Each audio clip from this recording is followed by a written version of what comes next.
What's up, baseball players? I'm Coach Stan Blewett. I'm a former pro pitcher. In today's video, we're going to cover when you should elevate a fastball.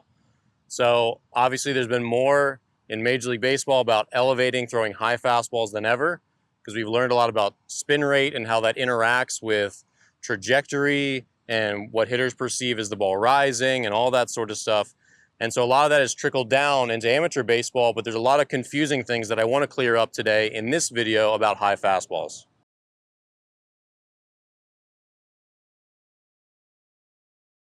All right, so before we get going, check out the links in the description below where you'll find my book, my online pitching courses, and other related videos to this topic. I do lots on pitching strategy and on how to throw different types of pitches, etc. You'll find that in the description link below. So here's my thing about elevating fastballs. You only elevate fastballs when you have 2 strikes or you're ahead with 1 strike and it's a dire, like, late game situation and you have probably a base open and you're hunting for a strikeout. Like, you absolutely have to have a strikeout. In all other situations, until you get to 2 strikes, you have to get to 2 strikes.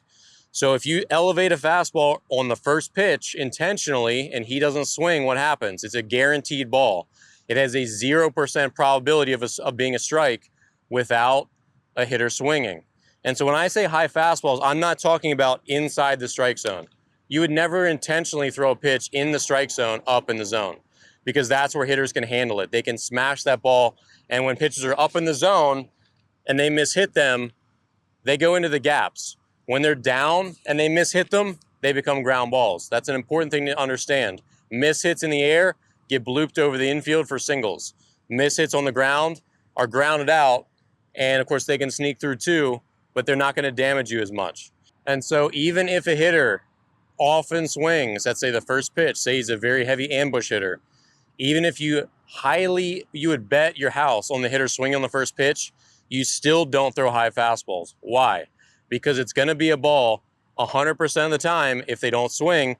So what you're better off doing is trying to locate something that they will put in play and will still be a strike. And what that would mean is, if you're pretty worried about a guy with some pop swinging on the first pitch, throw a pitch on the black on the outside part of the plate. At least has a chance of being a strike, whether they swing or not.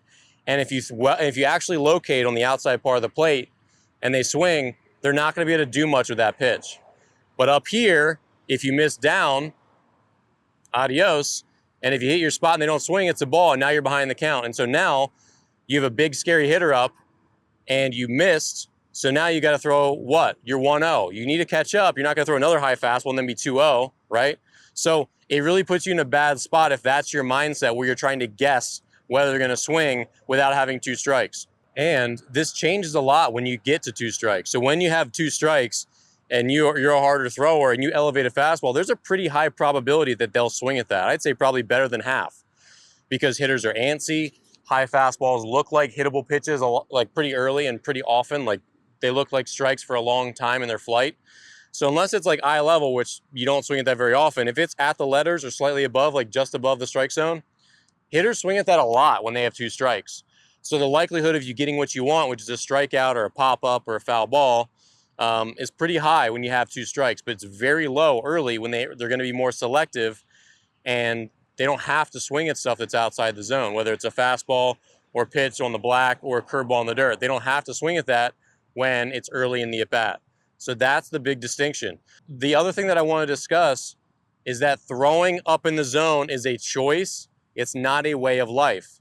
And what I mean by this is, when you watch major leaguers, they can command the bottom of the strike zone at will.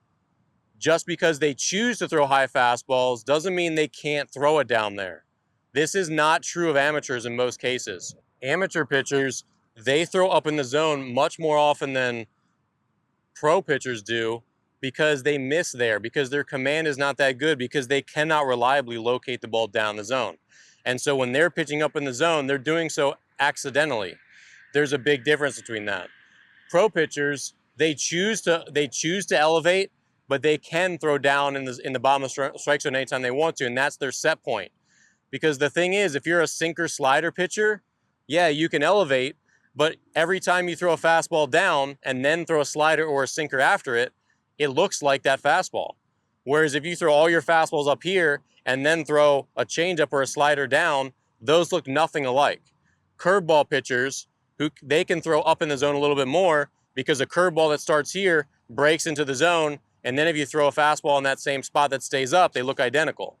So that's the distinction that's really important to understand, is that if you don't have the ability to pitch down the zone and you're just pitching up because that's all you can do, you're going to be in trouble in your career as you get better and better because, and what I mean by that is when you climb the ladder, because as you add other pitches to your repertoire, nothing else looks like a high fastball except for a curveball. So if you want to throw a changeup or a slider or a sinker, hitters are going to know the difference because they're going to see it easily in the elevation. All right, so to wrap up, when do you throw a high fastball? 0-2 in general if you're a hard thrower. If you're a slow thrower, it's not going to work that well. Number 2, you can throw high fastballs more often when you have a high spin rate, which you're probably not going to know that unless you use a Rapsodo or a TrackMan or one of those devices that can read your spin rate for you. You can probably figure this out like I did over time before Rapsodo and all those were out there, but really it's better just to leave that if you don't have that data ready for you. The other thing is if you throw a really good big curveball, if you throw a curveball that has a lot of vertical break that's pretty effective, you can pitch up in the zone more often because they're going to look like they start the same. Then the fastball is going to stay up as the curveball breaks down. And then obviously you don't want to throw high pitches up in the zone when it's not 2 strikes in any other situation really, because again, it's got a 0% chance of being a called strike and the hitter has to swing to help you. And you can't predict the future. You cannot predict whether or not they're going to swing. So you're going to end up falling behind the count a lot of the time because that's never going to be a called strike. So hopefully this video was helpful.